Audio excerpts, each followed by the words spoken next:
Mais alors, à quoi servent ces fameuses questions de contrôle de négociation commerciale? Cette question, aussi surprenante qu'elle puisse paraître, on me la pose souvent quand les gens ont été formés et ont compris le premier niveau du fonctionnement du cycle d'achat client. Puisqu'en fait, c'est en comprenant le fonctionnement du cycle d'achat client que vous allez pouvoir commencer à intégrer et comprendre comment l'utiliser dans des processus de vente, on va dire, traditionnels. Effectivement, les questions de contrôle que l'on utilise souvent dans les reformulations sont souvent mal interprétées et comprises par les commerciaux parce que la plupart du temps, ils s'imaginent qu'une question de contrôle à travers une reformulation sont faites pour que eux puissent contrôler que ce qu'ils ont dit ou argumenté auprès de leurs prospects et de leurs clients est bien compris. Alors que c'est complètement l'inverse. Les questions de contrôle et les reformulations sont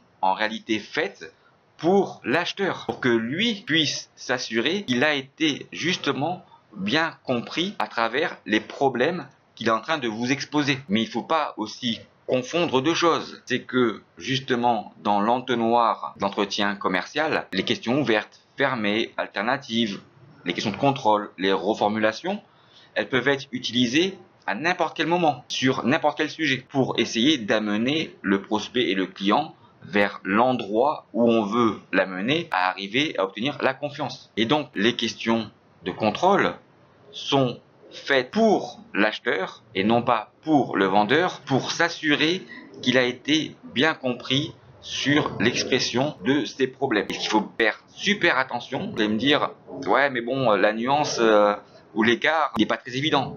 Oui, en fait c'est que de l'ajustement et de la finesse dans les entretiens et les échanges que l'on peut avoir entre les différentes personnes et interlocuteurs. Et justement, la fonction pour le commercial d'utiliser des questions de contrôle, pour lui, ce n'est pas de s'assurer qu'il a bien compris les problèmes de son prospect, mais c'est de comprendre et d'analyser que à travers les questions ouvertes, fermées, alternatives, questions de contrôle, etc., il y a bien l'existence d'une opportunité commerciale et donc d'un vrai besoin. À travers cela, il faut bien comprendre que les problèmes ne sont pas relatifs aux besoins. Alors si je vous dis ça, vous me dites, mais Jean-Marc, c'est n'importe quoi. Alors si je vous dis n'importe quoi, maintenant, expliquez-moi pourquoi, si vous avez identifié et qualifié des problèmes chez vos prospects et vos clients, certaines opportunités ne voient jamais le jour, sont mises en stand-by ou sont décalées. Vous voyez bien que à travers cela, il y a deux nuances à avoir. Le fait de pouvoir dialoguer, discuter à travers justement la compréhension des techniques de vente et de l'entonnoir d'un entretien pour amener le prospect vers l'endroit où vous voulez qu'il aille,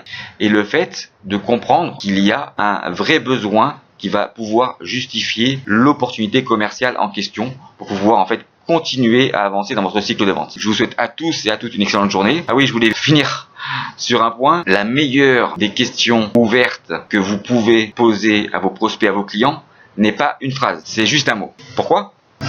Savoir poser les bonnes questions à un client et de savoir si les réponses de votre acheteur sont bien en relation avec les niveaux d'importance des 4 éléments les plus importants que doivent avoir pour lui dans les 3 phases d'un cycle de vente et dans l'ensemble de la durée d'un cycle de vente pour que vous puissiez contrôler avec vos questions, si vous pouvez lui faire confiance pour qu'il puisse acheter votre produit, votre service ou votre solution. Les bonnes questions pour un commercial ou un vendeur est de savoir si les réponses sont bien toutes en relation avec les 4 éléments du fonctionnement de la vraie confiance dans la vente, dans les 3 phases et l'ensemble de la durée d'un cycle de vente. Et n'oubliez pas qu'il n'existe pas de questions magiques pour un commercial et pour un vendeur pour gagner une opportunité commerciale de vente. Ce qui est magique dans la vente, eh bien la seule réponse et la seule phrase que doit dire